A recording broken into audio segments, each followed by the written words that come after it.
Welcome to our third and final part of our interview with Sam Strike from Boys in the Boat. If you could like, subscribe and or comment on this video, that'd be fantastic, so we can gauge where we're going wrong with these interviews, if we are, and if there is appetite for more. How did you find the whole fueling it? That sort of side of stuff, like fueling, through nutritionally, the process, whether that's sort of training wise or when we were shooting, how was that for you? Was that a challenge? Did you find that quite easy just to crack on and get on with? Both, because you're physically exerting yourself, and me personally, when I do that, I get hungrier. But also there was this kind of non-negotiable. I knew that looking at the boys, I was never going to look like that because I'm just not built that way. I'm not kind of naturally sort of tall and slim, but I was like, I need to get to my version of that by a certain date, and it's non-negotiable. And the only way I'm going to get there is if I do exercise and discipline and eat sort of not sparingly.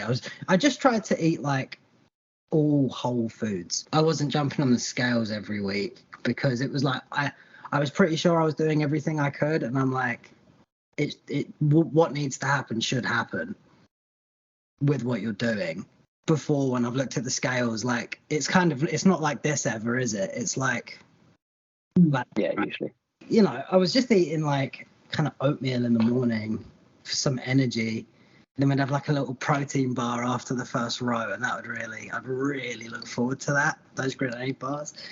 And then for lunch, me and Jack were eating white fish and greens, or chicken and greens, and then I'd go home at night and eat a salad with some kind of protein, and maybe a little bit yogurt or something. The discipline was really it's admirable, mate.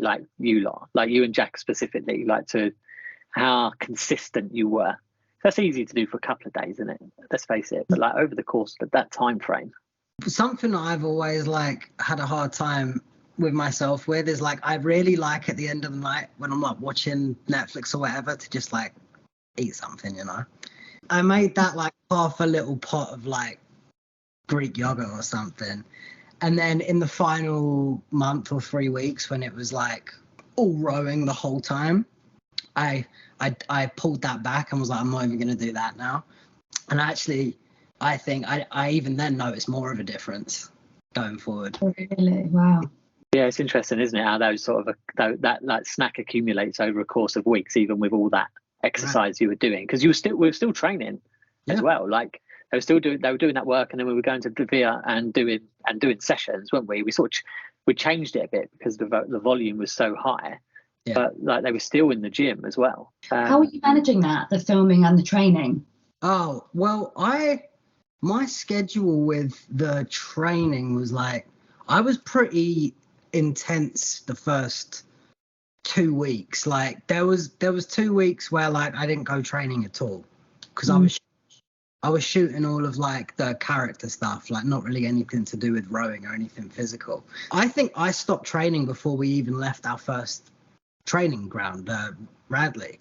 And when I came back, we were somewhere entirely different, and it was kind of weird to have to try and get back into the flow of it. But then Barry, I remember you would organise, especially when we were up at Cleveland Lakes the first time, you'd organise these workouts in groups. You'd be okay, first workout, Sam, Will, Luke, second workout, calendar. To answer your question, I got a lot of my acting out of the way really early on, and it kind of meant that that was done, and then it was I'm either rowing on camera or training off camera. For me, they didn't intersect too much. I did all my dialogue and stuff in the first 2 weeks, and then it was just basically the physical stuff.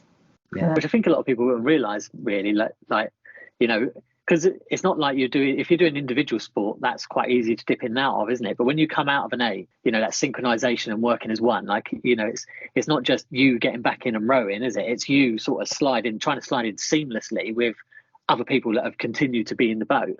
Yeah, I mean, that's another pressure you put on yourself. You're I've been away for 2 weeks. I don't want to come back and hinder the progress that they've made while I haven't been here. I trained that morning and I had to shoot that afternoon, and I was zonked after the training. I was really tired, and I got onto set and I had 5 lines or something, and I kept forgetting them. And the scene was fast paced, and me and the actor needed to be speaking over each other, but my brain just wasn't giving me the information quickly enough. So I did start becoming a little bit aware of, like, if I have a load of dialogue scenes on a certain day, I'd rather not go like all out with the training that morning, because they're equally important. How was your sleep and stuff as well during? My sleep wasn't great in the week, but I'd catch up with it at weekends. Got it. I was probably, because we were up really early every day in the week, because we were going from southwest London out to Oxfordshire, so they had to pick us up really early. I was probably sleeping like 5 hours a night, and then Friday to Saturday I'd probably sleep 10 or 11. Got it. And it was really interesting. I think where you're eating less, you're working out a lot, I think my immune system was kind of starting to feel it, and the Thames is kind of dirty, and my fingernails started getting infected badly. Oh, really? It was painful, and I found that I'd suffer through with it through the week, and then if I had a good night's sleep on Friday, it would come to the surface on the Saturday. Just feel like knocked out, just feel like everything, like a bit under the weather. I felt fine. It was just like I was like, my fingernails are really infected, and it was Right, like, okay, it's quite specific. It was specific to that. I think my mood probably went off a cliff a little bit at times. Like when Sophie, when you came to visit when we were at the Queen, is it the Queen Mother? Or, A reservoir or something. and I do remember like not being talkative with. I love those. I love the boys. Like it was. I couldn't have asked for better people to work with. And even then, I was like, I don't talk to anyone. I felt really insular. You know. That was a challenging week, though. Yeah. Like there were times where you were out in the middle of that reservoir. You were out there for like 2.5 hours on one of them, weren't you? Yeah. And like, you know, people needing to go to the loo. That's a good question. The wind that comes. Well, they didn't. You just. Yeah. Oh, really? So you just don't hydrate as much as you probably should be because you can't go for a wee. Yeah, and in training, actually, Barry, we spoke about this. I would need to pee like a lot, and I guess it's because I'd cut down my sodium or something. Water was going right through me, and we'd go out for a row, and the whole thing would be a miserable experience for me because I'm like, I got to pee so bad, but we're out. But yeah, like being out on the water filming, because logistically it was so difficult to film because the camera boats are moving and your boat is moving, and they'll get the camera boat in position and then your boat will move out of position. It was a mammoth task, so everything took a really long time. But after 2.5 hours, you're like, I've got to pee really bad, and the quality of the rowing would suffer for it because it's almost like I couldn't sit up straight because I was like, can't focus on anything else. Just spraying out the side as you go forward. Exactly. But it was cold out there, really windy, and that was like the heaviest water you sort of waded through, wasn't it? Really, like there was some oars snapped, wasn't there, to the point where I think we didn't have any more. Yeah, because that particular body of water is popular for windsurfing, which isn't conducive to rowing conditions. Or like little laser sort of boats and stuff I saw. And, you know, when you drive up, it's like all the little, like little sailing. That was probably, like, for me, the toughest week and a half on the whole thing. Yeah, you certainly weren't alone there. And then it got a bit easier as we at Cleveland Lakes, but then it was just like weather, wasn't it? It was just hot when we got there, wasn't it? So yeah, it was kind of a bit of a different challenge. It was really hot, and I don't tolerate heat well. I just don't. Like, my wife, it'll be the middle of the summer and my wife will be like, let's sit in the garden, and I'm like, I can't, it's too hot. I just can't handle it, you know. I'm like, being cold I can manage, but that last couple of weeks at Cleveland Lakes, it was really hot, but we'd kind of taken over this huge bit of land. Like, the movie had taken over this bit of land, and it was great in a way, you know. It felt like a little, like, festival or something. We'd go, we'd row, we'd get out, have a coffee, chat, hang out, row again. But Barry would get us these it was like rice cakes, Yeah, these on it or something, and it's like when you're eating really restrictively, that is exciting. they're exciting anyway. They're good. Yeah, I'm sure they Just are. saying. I Yeah. love the rice cakes. Sophie was getting pictures of the rice cakes. Yeah. So like, as they were coming out, but yeah, I mean, Paul like sorted us out so much with that, didn't he? Like, because he wasn't a cast chef, but he made stuff specifically for us all the time, didn't he? And Sam would often have like his chia seed pot, like a chia seed yogurt. That was his thing. That was my thing. Yeah, that made me happy. And a little protein shake, wasn't it? Was it?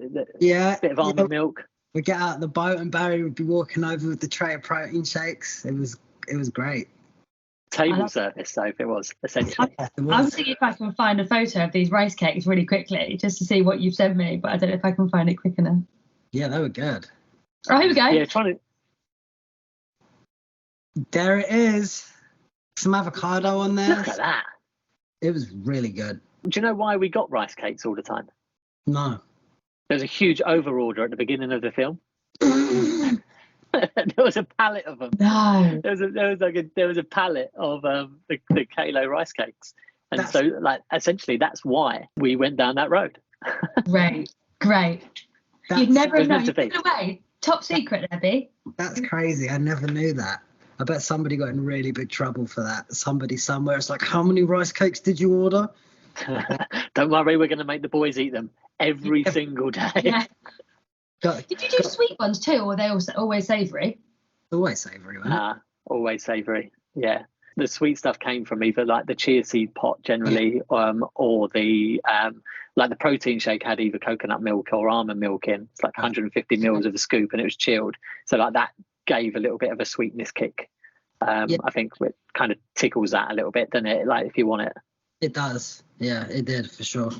Yeah, and hydration wise, like we talked about, it was trying to get them, so like hydration tablets when we had them, to try to make them absorb as much of the fluid that was taken in as they could, to try to prevent, needing to go to the loo so frequently. Because other films, the challenge is costume, isn't it, and stuff like that. But ours was just being on a boat. There was just nowhere to do it. Yeah, and there's every angle was covered. So there was very little opportunity to stand up and do over the edge without possibly losing everyone in the water. Yeah, because it's tippy. They never went in. No, we didn't. We nearly did. I was going to ask that. No, we didn't. Very early on in training in a 4, we nearly went in once, but I didn't know that at the time that we nearly went in. But we had a real rower in our boat, and we got in this sticky situation. And once we got out of it, he was like, "We nearly just went swimming," and that was the Thames in February. I mean, it was brutally cold. Yeah, I remember those days. The sleet coming down. Yeah. There wasn't a day lost to weather. No. Well, that day actually you're talking about, I wasn't there for, luckily. I had the privilege of being in like a warm set somewhere, but I remember getting the video of the boys at training. Tom Berry had like a tank top or a T-shirt rowing in the snow. I'm like, what are you doing? Yeah, it's tough boy from up north. Yeah, right. That's it. Oh, that is tough. Me and the ADs were in the very warm pavilion, miles away from it. Yeah, I was like comfortable. I had like a sweater on. It was nice. Isn't it funny how that the memories change? When I came and it was the Queen Mother's Reservoir, which I remember being up in that pavilion, you guys were all out, and Barry and I being like, "Oh look, you can see Windsor Castle." Yeah, right. For a little minute in the warm, looking out over. Yeah, you're out there, you're sitting inside like, "Oh look, you can see Windsor Castle," and we're like, okay, we need to row to this point, and we'd use Windsor Castle as a marker as how far away we were from it. And it felt like we'd been rowing for 10 minutes, and we looked, and it was still a tiny little thing on the horizon. We're like, Windsor Castle was so far away still. Yeah. And it was me queuing at craft, complaining about the cold, and getting back in the warm with our warm coffees. Oh God, that was a horrible run down to craft. I know that you're with us in spirit. Oh yeah, absolutely, mate, absolutely. As soon as you come in, I was standing there with your drinks. Yeah. Or your rice cakes. Could not have done it without you. Sincerely. Well, you just wouldn't have eaten quite so much. I think it was just, would it, like, you'd have just succumbed to the like craft and what's available freely, isn't it, really?